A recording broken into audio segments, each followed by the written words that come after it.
I was 290 pounds twice in my life. I do not like to do the things I do, but there's humongous satisfaction from doing it.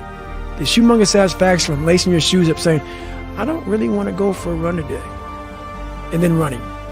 And then getting back and saying, wow. I did it. I did it. Yeah. And that's what it's about. It's about these small steps to doing things you don't want to do.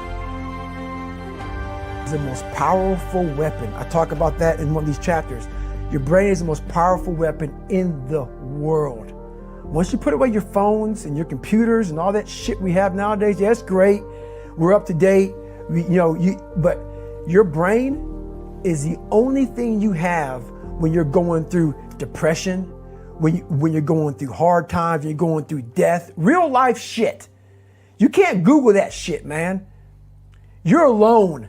You're alone. You may have a shrink you're going to, you may have a best friend you're going to, but there's 24 hours in the day where you're alone in this brain, and your brain is talking to you in all kind of ways, and it wants to control you and pull you in these different pockets. If you can't control your own brain and your brain controls you, you're fucked.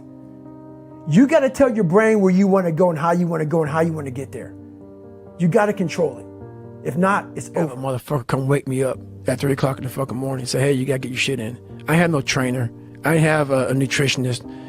It was the self-discipline that I had to survive, to not survive, I was weak, to thrive. No one said, hey man, you're 297 pounds, man. I'm gonna help you out. Hey man, you're not smart. I'm gonna help you out. I had to work at all this shit. I had to overcome, and it self-disciplines everything. And if you don't have it, I don't look at you right, because I know you're capable of more. It's not discipline so much for me. It's all on you. It's all on you. We waste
yourself. I couldn't even fucking spell Google back then.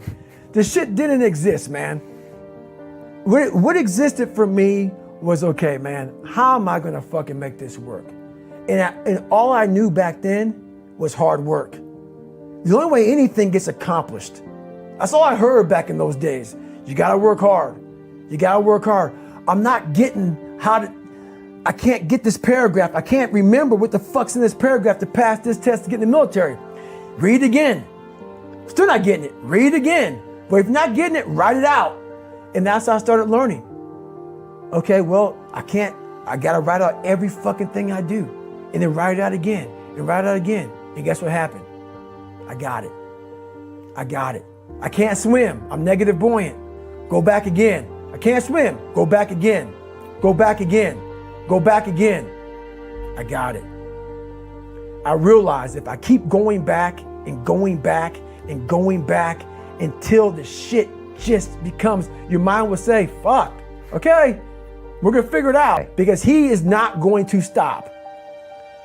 It's not like I'm gonna try one more time. No, it's just like alarm clock goes off, boop, we're going back. I can't read right, we're going back.